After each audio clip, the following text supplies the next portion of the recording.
My name is Dave Altoff for everyone who's online at the moment. We want to get things started. I'm the Chief Business Officer for Insurance and Healthcare here at LTI, as well as the Executive Sponsor for LTI's Council on Diversity, Equity, and Inclusion.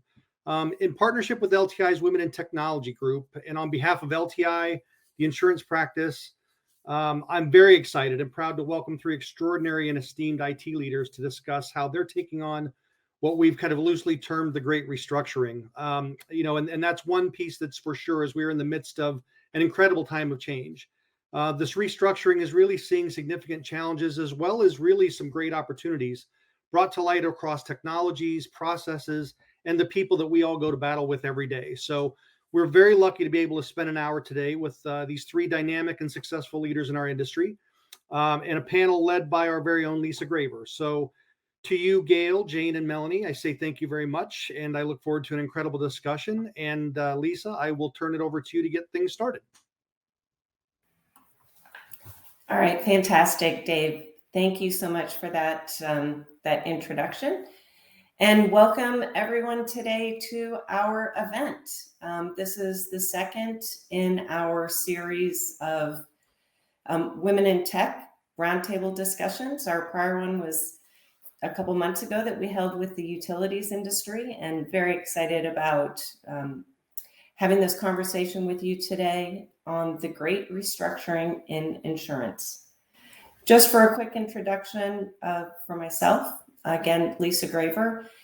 I am responsible for advisor relations within North America, and I also am the global lead of our LTI Women in Tech program.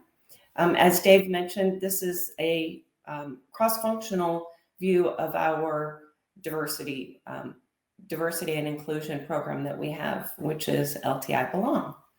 Very excited to be with you today. I've been in IT my entire career, and starting in university with punch cards, if you can believe it, and have had a variety of different roles, both on the client side, on the advisor side, as well as now on the provider side with LTI. At this point, I'd like to ask our panelists to please come on stage, and we can start our discussion. Give you guys a minute to get out there. And then for those of you who are online, I just want to highlight that if you, at any point during the conversation, if you have any questions that you'd like to raise, feel free to do so. There's a Q&A window on the right-hand side of the screen, which you can use to raise any questions, and we will take them at the end. So at this point, I would like to just briefly introduce Gail McKeffin, who is the Chief Information and Operations Officer for Vantage Group Holdings. Jane Passell, who is the Senior Vice President and Chief Information Officer for CNA Insurance. And Melanie Cott, who is Senior Vice President and Chief Technology Officer of Corporate Technology for Nationwide Mutual Insurance. So Gail, if you wouldn't mind taking a minute and go ahead and introduce yourself. Sure, happy to do that. And you can see from my background, I'm still in my home office. I like the official backgrounds as people are finding their way into, back into real buildings. So we have a little bit of that going on at Vantage as well. So thanks for including me in today's panel. I'm very excited to be part of this. I have 38 years in the industry, about half in business, half in technology, half in consulting, and the other half on the corporate side. Started my career as a multi-line commercial and specialty underwriter with Chubb in New York, and was with them for about 15 years. Moving on to the consulting career at Accenture. I was there for 10 years, really creating and leading the global underwriting practice. And then I moved into my first startup, which was ProSite Specialty in 2009. I was there about 3 years, standing that company up as employee number 3 and the CIO. and then moved back into consulting with EY to sort of another startup to create an advisory practice globally for underwriting. And I helped to build that and then run it, and then retired from EY last year and found myself into startup number 2 here at Vantage late last year. And very excited to be here building this class of 2020 startup, which is a combination of reinsurance and insurance, and best of breed cloud first platform. And excited to be here with this group. Thanks. Thank you so much, Gail. Jane, if you wouldn't mind introducing yourself. Today. My name is Jane Passell. I'm the Senior Vice President and CIO of CNA, as mentioned. I've been in the insurance industry a little over 26 years, and I started off on the IT side, actually, as a developer in what would now be known as an outsourcing project at Allstate for a couple of years. I spent 20 years with Accenture in their property and casualty insurance practice. Nationwide was a client of mine at one point in time, as was CNA, as well as a number of other property and casualty companies. I left Accenture after a 20-year career there, in which I really enjoyed. I went to Liberty Mutual, where I actually took a position on the business side. So I reported to the Chief Product Officer for commercial insurance, moved then into technology, running all the small business technology, moving then to run the digital technology for US personal lines for Liberty before I took the position here at CNA about 2 years ago. So it's been an exciting journey, and looking forward to the conversation today. Fantastic. All right, Melanie, over to you. All right. Good morning, everyone. I'm also very excited to be part of this discussion this morning. My name is Melanie Kolp, and I've been with Nationwide for about 17 years. My current role is our Chief Technology Officer of Corporate Technology. But I've been in technology the entire time I've been at Nationwide, and really my whole career, but have played multiple roles across our multiple business units during that time. My current role in corporate technology, I have responsibility from a technology perspective for our corporate functions, HR, legal, finance, et cetera. I also have our digital documents area, so we're trying to move away from printing. We still do a little bit, trying to get away from printing, but it's my lifelong goal is to stop printing paper, but we're working on that. But we have a lot in digital as well. We have our technology enablement team, which really helps support all of our developers, and then governance, methodology, technology support, et cetera, comes through my team. Prior to being at Nationwide, I worked for American Electric Power for a few years, and then was also a consultant with Ernst & Young. So started my career there and love that consulting time.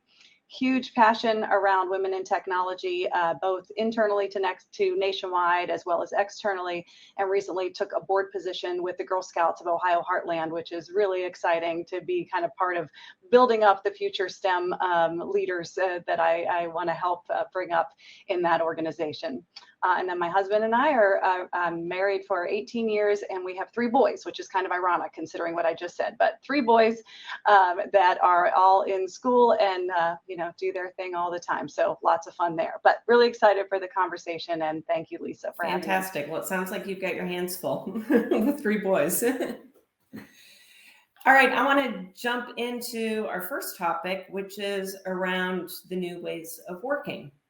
So as things have changed, right, in the last 18 months or so, and there's been this shift to a fully remote working environment, and now moving into more of a hybrid environment, want to get your perspective around, impacts that may have had on your IT strategy, where some of those investments around security, moving from a waterfall environment to an agile environment, and some of those things. If you guys wouldn't mind giving us all your point of view in terms of your different experiences around the new ways of working. So Gail, I'm going to start with you again. Sure, thanks. Nothing like building a brand new company during a pandemic, right? As one of the class of 2020 and embracing cloud first, cloud native, as well as a fully outsourced IT model, as well as best of breed software selection. We have all the moving parts. And, I guess a few points I'd like to share, sitting in this chair and getting Vantage off the ground, it's one thing to build your teams, your tech platform, and we have a series of great system integration partners. It's another thing to figure out how you build the culture along with it. And if you think about it, we've all been working together and yet hadn't really met each other until a few weeks ago. And we fortunately now have 3 offices and some places to meet. But I think we all find ways to work remotely, and we can be very productive.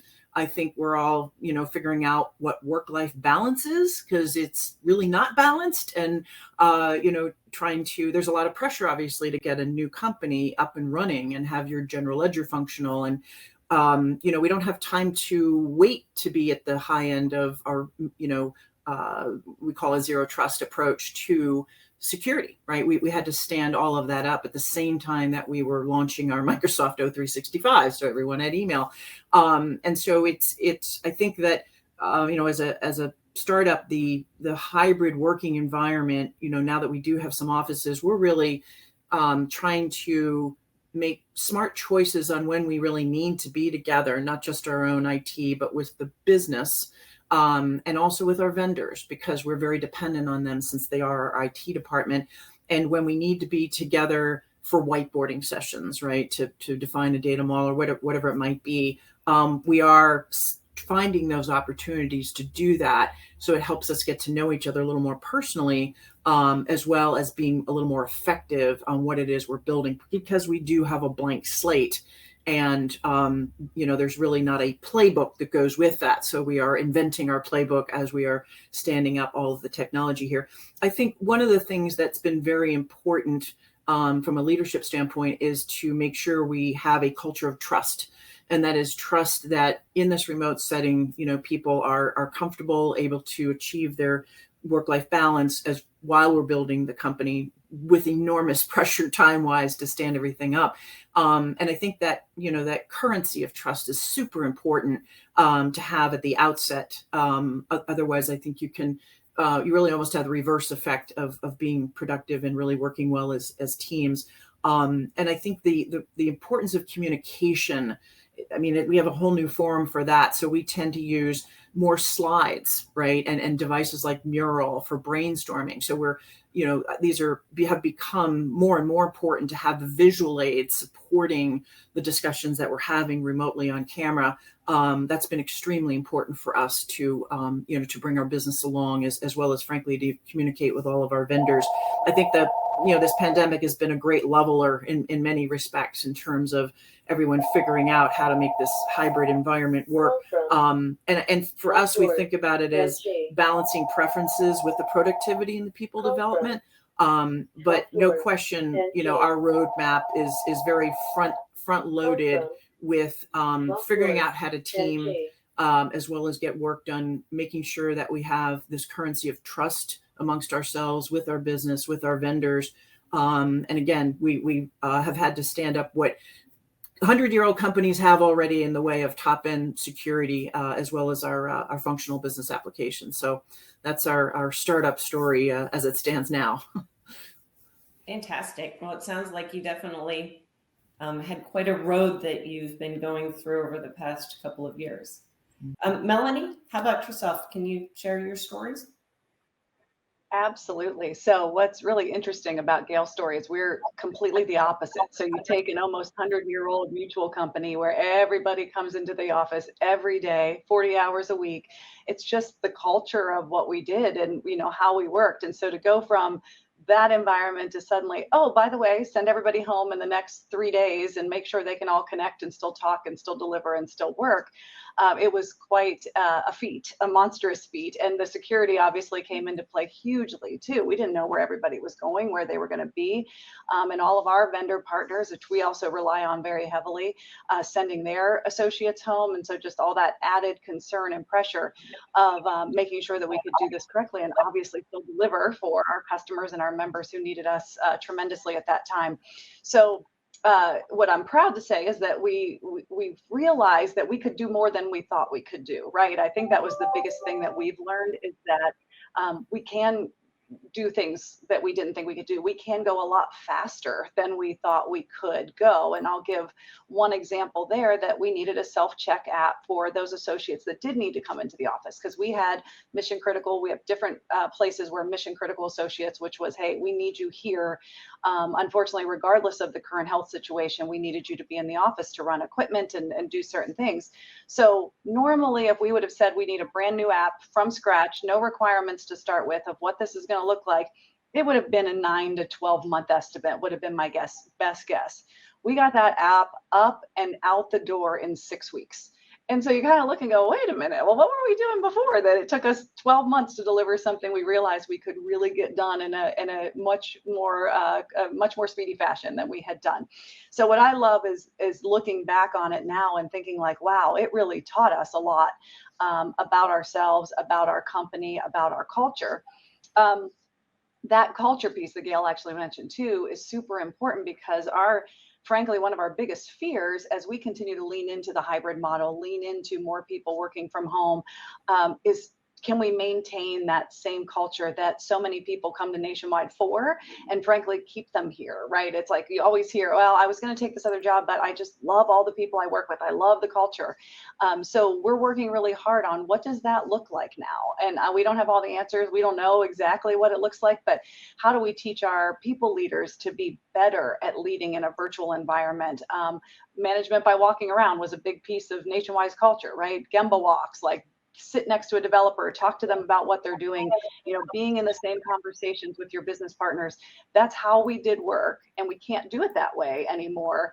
And we don't want to, right? We want to evolve and we want to change. So how we bring our people leaders along in this process has become a huge focus for Nationwide, because our associates are kind of there, right? I mean, they're like, yeah, this is great. I love, mostly being at home. Maybe I come in a day or two, figuring out what that right cadence is for getting people together for the right reasons, and not just bringing people in to sit in front of their Microsoft Teams all day, which they could have done at home and avoided the drive, et cetera. So we know we have a lot of work in front of us to get there, but we're leaning into this environment of more people working from home, more people working on different schedules, and frankly, opening up the doors to our recruiting to be able to look outside of what normally would have been, okay, we'll look in Columbus, Ohio, we'll look in Des Moines, Iowa, we'll look at Scottsdale, and you either have to move or you need to find some other place to work. And we're not doing that anymore, which is another really exciting and also kind of scary process at the same time. But those are some of the big highlights I think I would put out there of what we've learned. We can do this, we can do big things, and we can do them quickly. And even though it makes us uncomfortable at times, it is the right thing to do to keep moving forward with this new world we're all going to be living in. Fantastic. Very exciting. And I love how you have taken, the problem, right, that we all had to face with it, and really flipped it into tremendous opportunities, right, in terms of how you can reimagine things. So Jane, how about yourself? How have you been dealing with this? I mean, so a lot of the themes are very similar, right? So we're obviously a company that's been around a long time, also very, lots of momentum and kind of stickiness in an office. And it was a company that was very used to it. When I came to CNA, I joke, but it's not a joke, that I had to relearn how to use a desk phone because I hadn't had one in so many years and decades, right? It's just a different environment. And this is a great company who, I mean, they had gone down a path for Agile before. We have got some really great talent. And a lot of what I was doing when I got here was understanding that culture and where it needed to go from here. And, I was excited to take advantage of the fact that we were all together. So when you think about things like Agile, this is a company that had been doing Agile for a while. And we were really talking about how do we take that next step to being Agile. And we decided to use scaled Agile and the SAFe framework. And we were all ready to use, our great in-person program increment planning events to do that. And COVID, first one of those things, 100% remote. And it changes a lot of how you think as a leader about being able to be in front of people, whether that's, informally, like I got to know a lot of my team by just picking up the candy that got thrown onto the tables at the PI events before. And it's a small thing, but it really changes that interaction a lot, as both Melanie and Gail had both discussed. So that part's been different. I would say, obviously securities, has always been a focus for us, continues to be. And, the changing threat landscape is something that we spend clearly a lot of time on, and a lot of investment in. And we like Gail have found tools that have been super useful. Things like Mural has become, pretty much just a standard tool that we use. And like Nationwide, we've also figured out how much faster we can go on certain things when the need is there to do so. And so what we're trying to figure out is how do we harness that, plus not burn people out, as Gail discussed, right? Because it's so easy. People are like, oh, this is great, higher productivity. I repurposed my commute time, right, for work, which all sounds wonderful until it's been 2 years, right? And people start to get tired and screens are exhausting. And so how do you really balance the leadership in a hybrid environment where leaders weren't necessarily used to it? Some people are, lots of people aren't. How do you make sure the technology is available to seamlessly make that easier to do, right? Teams integration into conference rooms so that you can have people there virtually with you as well as in person as we return to our offices next year. And, how do you make sure that you're actually creating those meaningful relationships and those culture building moments without some of the typical tools that we've had at our fingertips? So I think it's always interesting to hear how similar and yet, aspects very unique across our companies. Absolutely. Thank you for that. So for those of you who are listening and watching in, we have some polling questions that we wanted to include as part of this, just to kind of keep you on your toes, make sure you're paying attention. So there's a polling question on the adoption of Agile. So just give you guys maybe 30 seconds to go ahead and answer that. And then we can move on.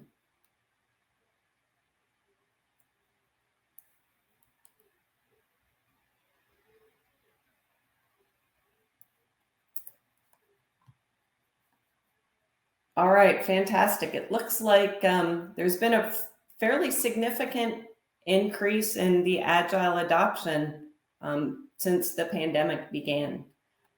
I think that would be based on everything that you all just talked about. It sounds like that makes sense.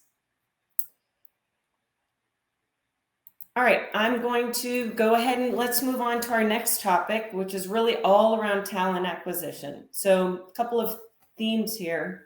I was at a conference a month or so ago, and they were referring to what has transpired as the Great Resignation. And with some of the statistics being that approximately 5 million knowledge workers have exited the workforce since the beginning of 2019, with almost 3 million of those being women. And they really kind of fall into a couple of different tranches. There's been a tremendous amount of knowledge that has exited the workforce in retirement. And then also with, having to have kids at home and remote school, a lot of women exited the workforce. We've also seen that, according to some of the research that we looked at, that the insurance industry is just not one of those hotbed areas where, kind of the new generation is looking to join. So I want to get your perspective on how you're each addressing this skill shortage that we have today, that really is global, and what you're doing to maybe entice the younger generation to join into the insurance industry. And then lastly, maybe how you're leveraging your partner ecosystem to help fill some of those gaps. So Melanie, I want to start off this time with you. Yeah, the talent war for talent, as we talk about it a lot, is just different than we've ever seen it before. What we are noticing, as well as seeing both women and men leave the workforce at this point, just because of that, is there's just this general broader recognition for I can, plan my work around my life instead of my life around my work. And so it is really changing the way that I think not only the younger generation, but even those mid-career or even in their later career are thinking about what are those roles, what are those opportunities that I want, and making it that much more important to be with the right company. So what we've seen as we've watched, obviously, retention and attrition is very closely, is that we're losing to companies that may be across the country that are now offering similar things that we want to be able to offer to get different talent into a company, so they can have an opportunity to work for a company in Silicon Valley. And by the way, I'm still going to live in Columbus, Ohio, and work out of my home. So we are making sure, or at least trying to give those same opportunities and entice our candidates based on the fact that, yes, we're an insurance company, but almost everything we do is technology these days, right? I mean, everything is going digital. Everything is about, even I mentioned earlier, the documents, right?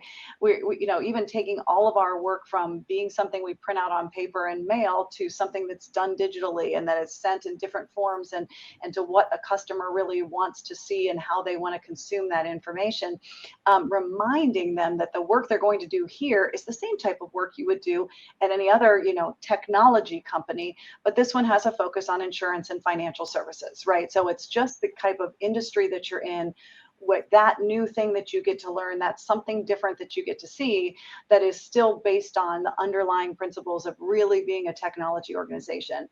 And our CEO, Kurt Walker, often talks about our company as we are people connected and technology enabled. And I love that because it really talks about the fact that we don't want to lose the personal touch with our customers. At the same time, we want to make sure that we can do things more quickly. We can do them in the timeframes that our customers and our members want to see them in, and we can do them for less expensive than what we're doing them today, which then in turn turns into lower prices for the end consumer as well. So it's interesting and scary all at the same time. But one thing I did want to mention is we're also starting to track rebounds. So as we're calling them. So yes, we're having attrition and yes, we're having retention, as people are moving around. But at the same time, we're watching some that have left that go, maybe the grass isn't greener on the other side, right? And I've always been a fan of, grass grows where you water it, which is great. But at the same time, when you really start to get into that next career, because it seemed like it was going to be super exciting to work for a company on the West Coast that now I have to be on calls at, till 9 o'clock at night to match up with other people's timeframes. Some of that starts to take that ability to really balance your work and your life and might not be what you thought it was going to be when you were done. So we're hoping that we can start to see a little bit of that rebound effect and remind people, in our case, again, about the culture, about the fact that we also have these great flexible environments that we want you to be able to work in. And we're doing really cool things in technology. It's about the technology side of the world that we really want to continue to stress.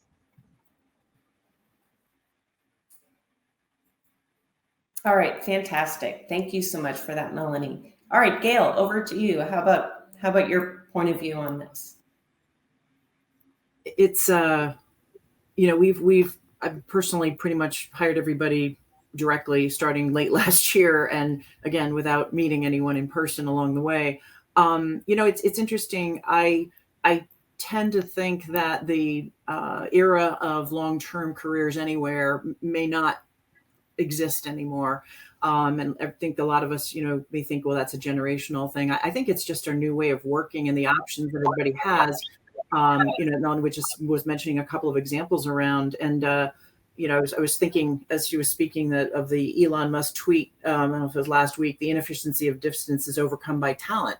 And initially, and I'm based in New Jersey, and initially I was thinking, well, are we ever going to actually need to get together? And should I be thinking geographically as we hire our IT and operations people?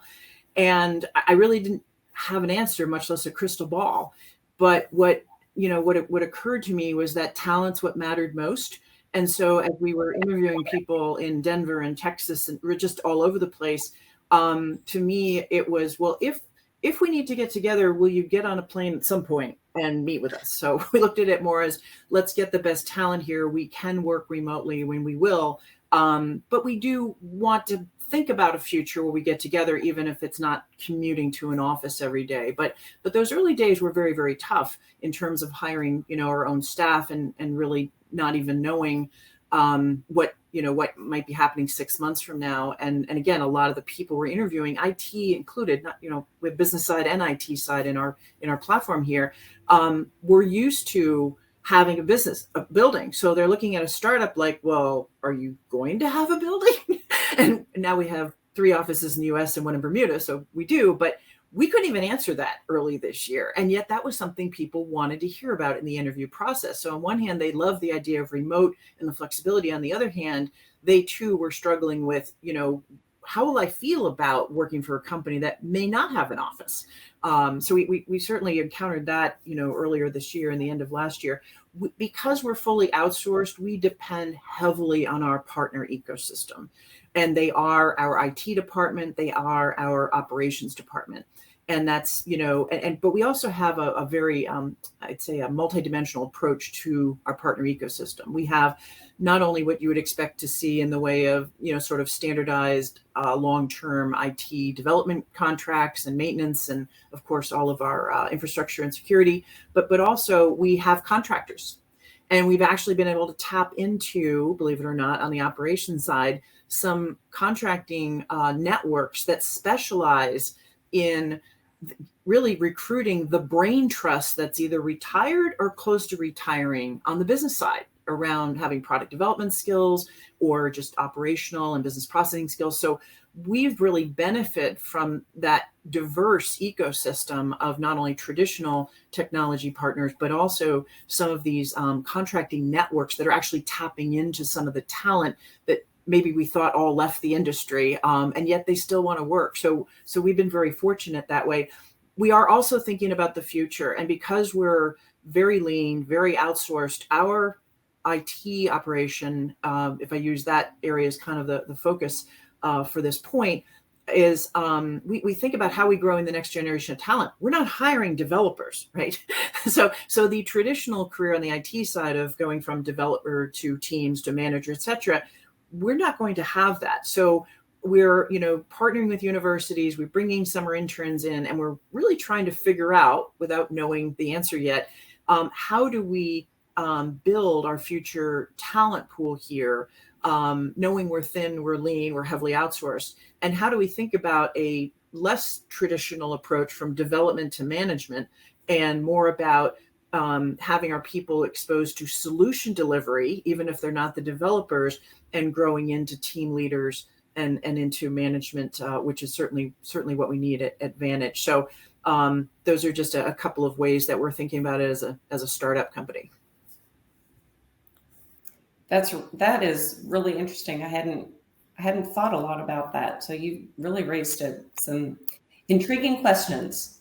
Sure. So, all right, yes, we're seeing the same. I think that's pretty consistent from a knowledge departure and people moving around. And we're taking a couple of different approaches. One, in areas of hot technology skill, right? Cloud security, analytics, those types of things. We're really looking at, how do we think about location? This both Gail and Melanie said.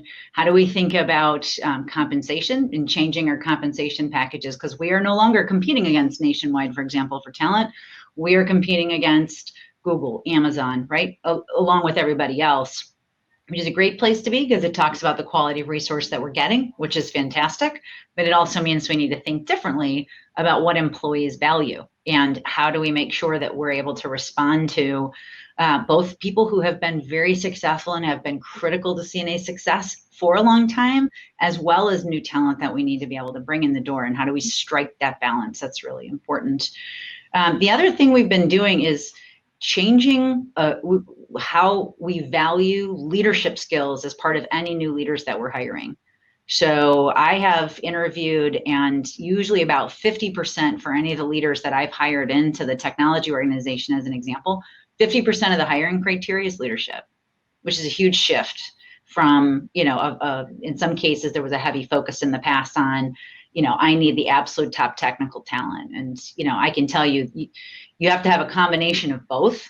But if you don't have leaders that have great leadership skill, it's really difficult to engage people. It's difficult to keep and understand what each employee needs, right? We each value, I think all three of us would say, we probably each are engaged with different levers, right? Different levers keep me engaged than maybe Gail, than maybe Melanie. And you have to take the time to understand that from your employees and really be able to respond to that in a way. So some of it's the macro things like comp packages, and some of it's the micro things like what does that employee really value, need, and want? And how can we best, if we can, respond to that? You know, from attracting the next generation, that old insurance joke of, you know, nobody asks, why did you decide to be in insurance? They ask how you landed in insurance, which was definitely true for me. I went to school for finance and public relations and decided to take a job with this consulting firm for a little bit, and then I'll go to grad school and see what I want to do. And, you know, here I am 26 years later in insurance. But I do think that we have to, you know, we think about it in a couple ways. One, you know, diversity, equity, inclusion is a huge focus for us. And we know you can start on campus.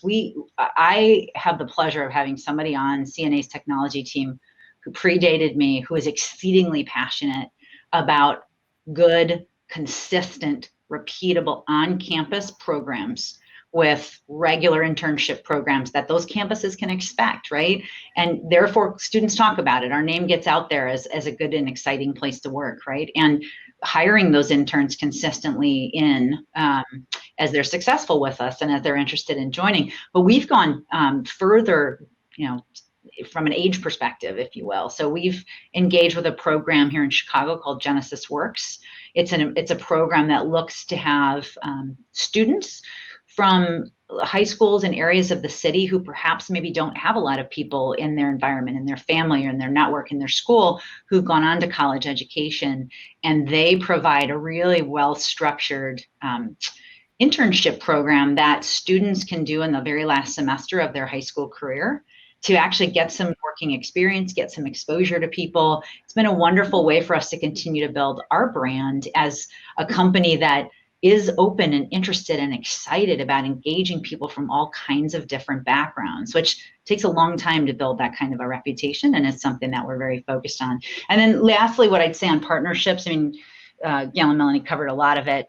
For us, we've had to really think about, you know, our organization has been outsourced for a while, parts of it, and people got very used to the talent you get as part of an outsourcing arrangement, which isn't the same thing as maybe consulting type talent. And so we've had to say, hey, if we need to accelerate this, we recognize we get great systems integration partners. They're going to bring talent as part of our outsourcing program, but maybe we need to go get a couple of those more consulting type resources that can play leadership roles for us in partnership with a CNA employee as well. So it's, you know, with our partners have really been fulfilling multiple types of roles for us, and that's really helped us both accelerate the pace of delivery, just accelerate the volume of delivery, and help us balance when key talent does leave the organization. We need to keep things moved forward.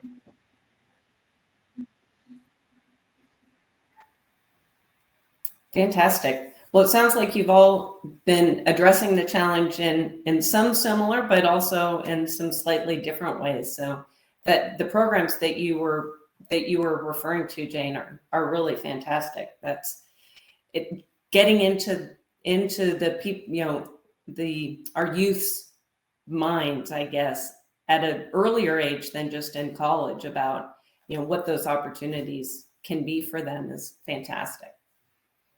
All right, I want to, well, actually, I'm not going to go on to our next question. I am going to ask our next polling question.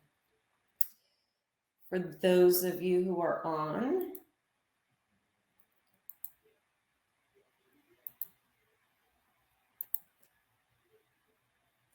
All right, so this is really around what are the methods that you're adopting to engage new talent?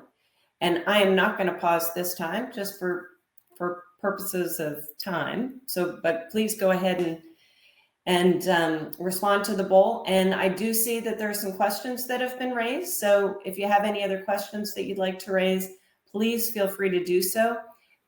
We had a question that was asked if this session is being recorded. I understand a handful of people have had to drop for other commitments. Yes, it is being recorded, and we will post it up on LinkedIn as soon as we can. All right, next topic that I want to go to is around cloud and the cloud strategy. So there's a lot of conversation about, I think in the past several years, it was cloud first, everything cloud first. And then it kind of shifted more to cloud right. You know, cloud's not always the answer to every question.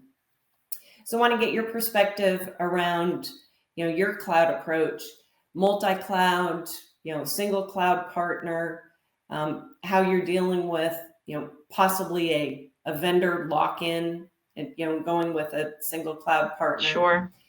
So I always refer to ours as sort of a non-traditional hybrid. And by that, I mean, we have an amazing cloud partner in Google. Google Cloud Platform is our selected, and they're our very close partner in our journey to the cloud.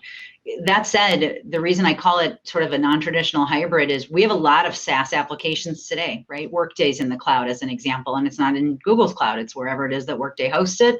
Likewise, Office 365 is sitting in Azure. And we have a number of other SaaS offerings, and we're continuing to look at those. And as you think about the insurance industry, with big on-prem software providers like Guidewire and Duck Creek and others shifting to a focus on their cloud offerings, I think anybody that says that they're not operating in a multi-cloud environment is probably it's probably not accurate, even if it's not necessarily strategic intent. For us, we find that one cloud partner to be really important. Now, we use things like container strategies and other things to provide the opportunity for us to be able to move should that partnership need to change. So it helps reduce the risk of an individual and direct partner, but we get a lot of value out of it. So the key for us continues to be a couple things. One, yes, you have to think about what's appropriate to have in what cloud and what you're going to leave on-prem, because the reality of nothing on-prem ever, I think, is probably, I just had a conversation with Noverica this week, and it's a pretty limited number of carriers that are planning on never having a data center again for anything. So, you know, it'll be interesting to see how that plays out over the next couple of years, but certainly we expect to have some things that will need to remain on-prem, at least in the next several years. I think it's where does it make sense for it to live over time? And how do you balance taking advantage, for example, of things like Google has an amazing Vertex AI platform. We were, you know, the alpha customer for insurance on how do you deploy AI models, which is great. And it's super exciting.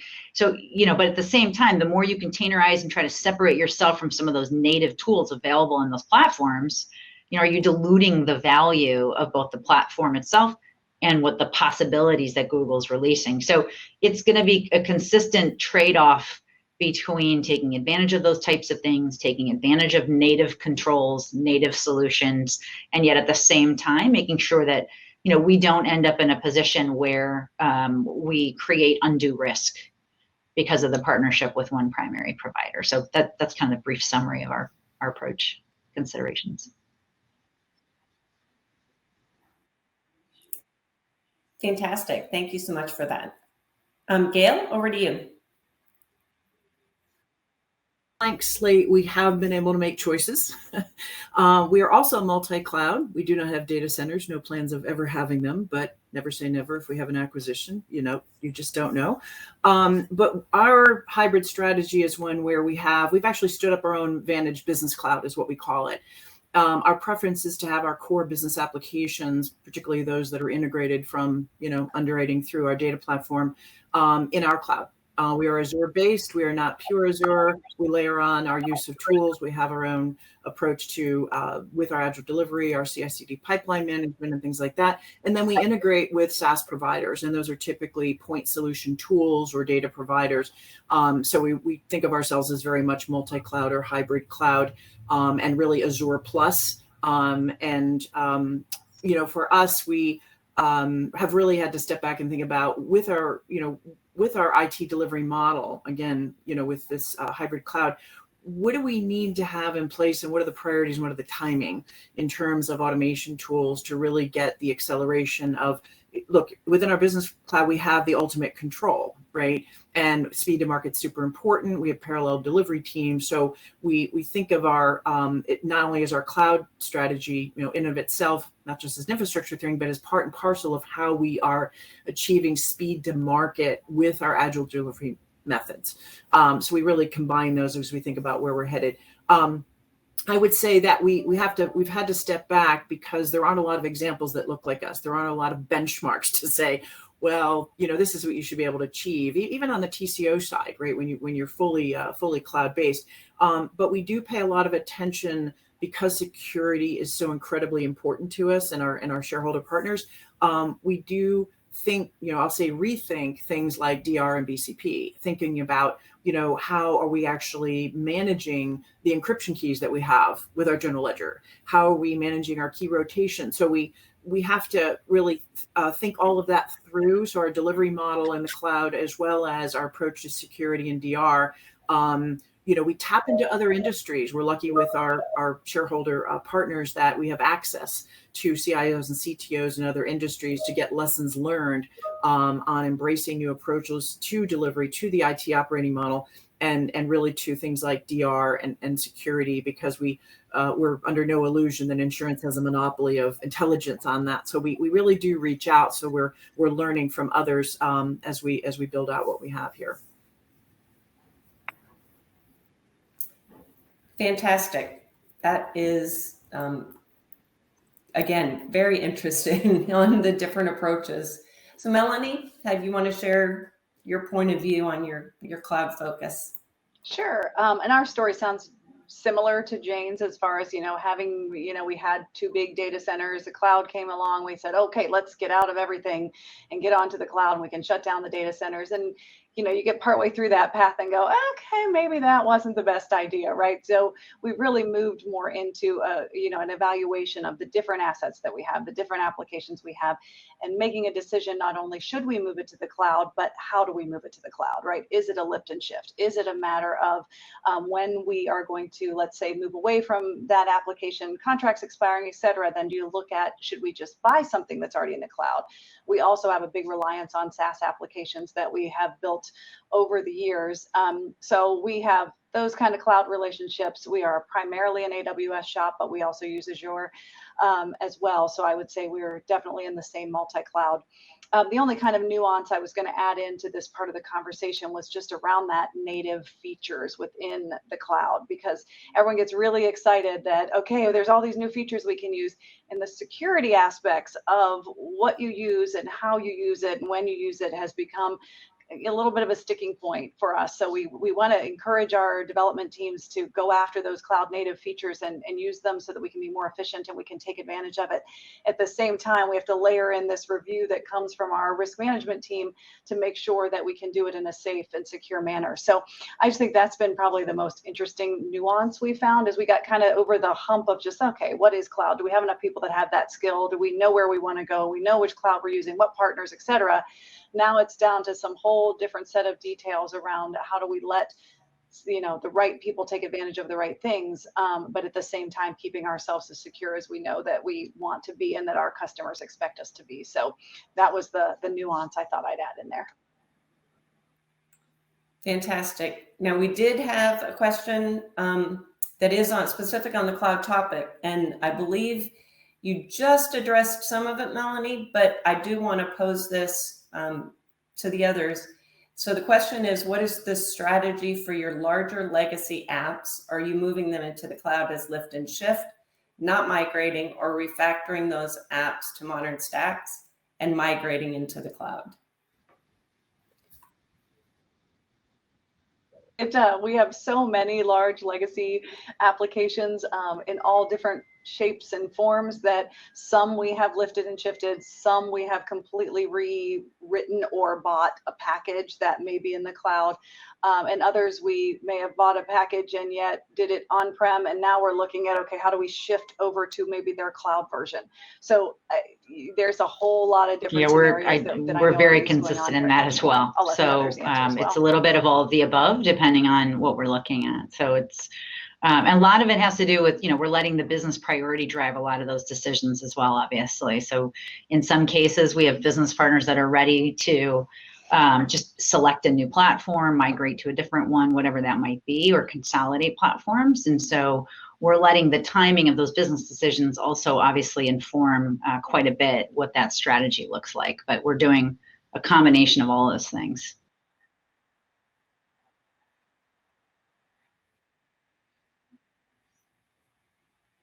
Anything to add to that, Gail? I know you're in a slightly different we are no data centers, but data centers to lift and shift or refactor. However, not every single best of breed solution that we've selected is completely modern stack technology. And funny enough, one of our applications, you won't be shocked to know it's reinsurance, is an older architecture, and there's plans to migrate, but we are nevertheless still hosting it in our cloud, and we will travel with the vendor with their journey as they migrate and refactor the software to be more cloud native. But we are starting with something where our cloud is probably playing more of an IaaS role than a true platform role. But that's the vendor world that we have in terms of our software options in insurance and reinsurance.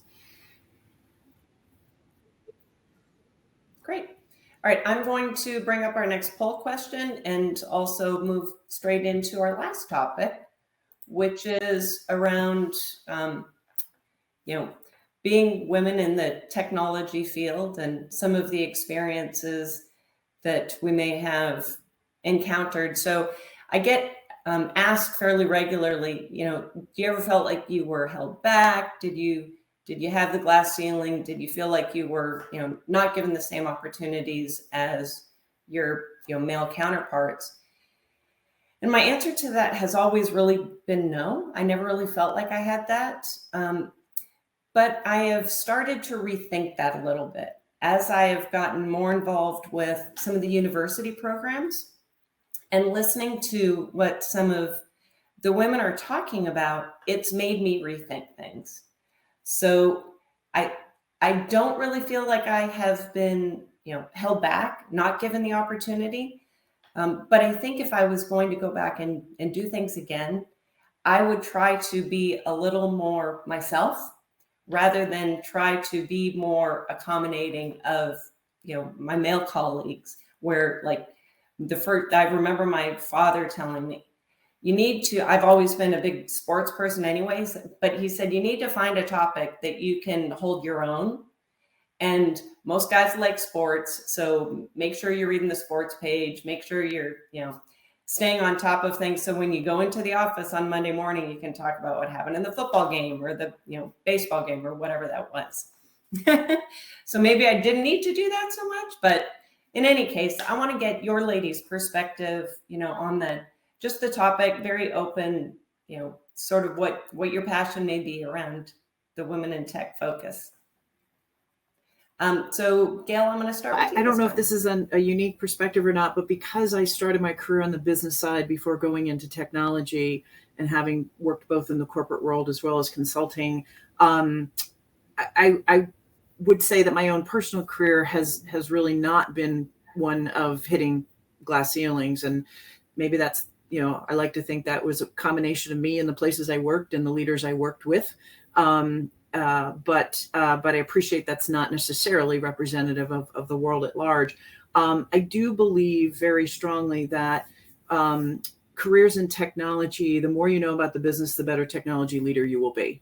And obviously, if you can have hybrid skills, even more so. I also, having been on the business side as well as IT, I do believe that it's that one of the things I've tried to do is to be a different kind of partner when I'm in an IT job, because I think that most business people haven't had the IT experience, and the reverse is also true. And I think we have to bridge that more to really grow the next generation skills, to bring in the necessary D&I elements that I think we all strive for.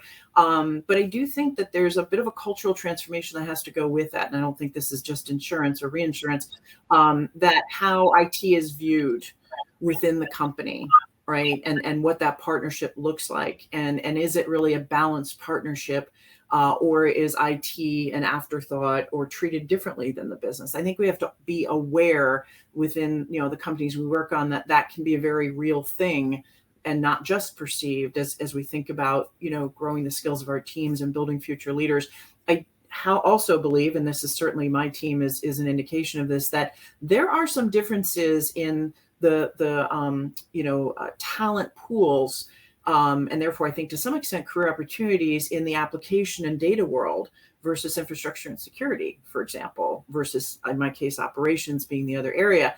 And I think we need to be aware of that as we think about growing our future leaders and achieving diversity across the different areas of IT. I think that's a challenge we face as well, because the skill development, the aspirations, I mean, some of it's not just skills, right? It's choices people have made. We are not able to necessarily grow the diverse pool equally across all the areas of IT. I don't have an answer for that, but it's something that I have an awareness of and think about, can we cross-pollinate a little bit along the way as we think about, just helping enable more opportunities for women in tech, but frankly, for all of our D&I aspirations across the board.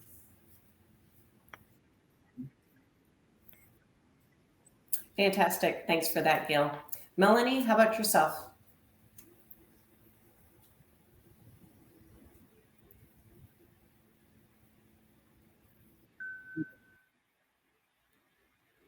Okay, I see that you're on mute. Sudden it wouldn't let me back off of mute. I apologize for that. But just quickly, for me, my kind of passion has turned in the women in technology side to really helping women build more confidence in themselves and what they can do and what they can accomplish. Because if I look back on my career, I don't think anyone held me back. I think I held myself back at times. And I remember I was had an 8-month-old at home, and I just found out I was pregnant with my second child, and I was offered my first executive level position, and I was ready to turn it down because I thought, well, how in the world am I going to do this? I barely can take care of one kid. I'm going to have a second kid, and etc. And the gentleman that I was working for had offered me the position. I went to him and I told him, and he looked at me. He said, "So?" I'm like, "Oh, okay, I guess you're probably right." And I took that role, and then I got into my executive roles and thought, okay, well, I can't go any higher, right? I was an associate vice president. I'm like, I can't go for those vice president roles because it's just going to be too much. And then a good friend and mentor looked at me one day and said, "Why do you think you can't do those roles? You've done every other role you've ever tried. You've been successful at all of them. Why do you think you can't do this one?" So it was those kind of like awakenings that I think I've had along the way from mentors and friends that encouraged me and helped me realize that I can do whatever it is that I want to do. And so I just hope that I'm continuing now as I take on these different leadership roles and opportunities like with the Girl Scouts, that I can help other women and girls see that same path for themselves. That's a really fantastic perspective. I mean, although, it's interesting what people do in the spirit of trying to help you when you haven't been clear about what you need. So, like Melanie, I've certainly put on my own, stop points in my career at certain times. Probably the best story about like unconscious bias that came into play. I was actually working on a project at Nationwide. I was between babies. I had, said, listen, I just come back from maternity leave. They wanted me to come help out with something to help serve Nationwide. And I said, well, I can't travel 5 days a week. And they said, well, you absolutely have to be here 5 days a week. I said, can't do it. And they said, well, I had a mentor, and I came back in. He said, from being asked this question, and we were in a completely unrelated meeting, and he said, what did they want? They being the account team. And I said to him, well, they want me there 5 days a week. And he's like, why don't you just tell them what you can do? And you're going to demonstrate an incredible ability to, help them. And everyone will forget. No one will care. So that was one where it was super helpful. The account leadership, they were wonderful. But at one point in time, there was another opportunity to help out with something different. I was clearly the right person for that role, and they didn't ask me. And I had to go to them and say, hey, why didn't you ask? And they said, well, we knew that you had travel constraints, and so we were just trying not to be difficult. So in the spirit of helping, maybe they weren't helping. So I guess, and I know we're getting to the top of the hour, but I guess the way I would leave it with people is, I don't know why we don't always articulate what's needed and what's helpful and what we actually want. There's just something about that sometimes feels uncomfortable. And I think this is true, male, female, or anywhere on that spectrum. You have to articulate what you want, because people can only help you if they understand. And sometimes saying it out loud helps ourselves as well. Hold ourselves true to being able to say, yep, I am going to go for that position, or I am going to take that job.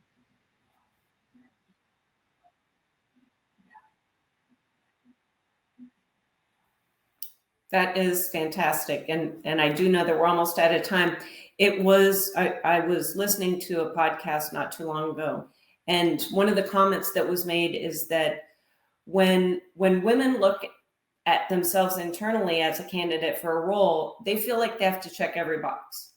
But when men look at it, 6 out of 10 is good, and they'll go for it. So I think, one of the things that we've kind of all said is we need to, kind of change our point of view on that as well. Well, we are at the top of the hour. I want to thank you ladies very, very much for your time today. This has been tremendously insightful. I've quite enjoyed working with you in the last couple of weeks, and A pleasure. hope to have the Likewise. Thanks for the opportunity to do opportunity. so again in the future. Thank you. All right. Thank you so much. Have a wonderful day. And thanks to all of you who have been paying attention and listening.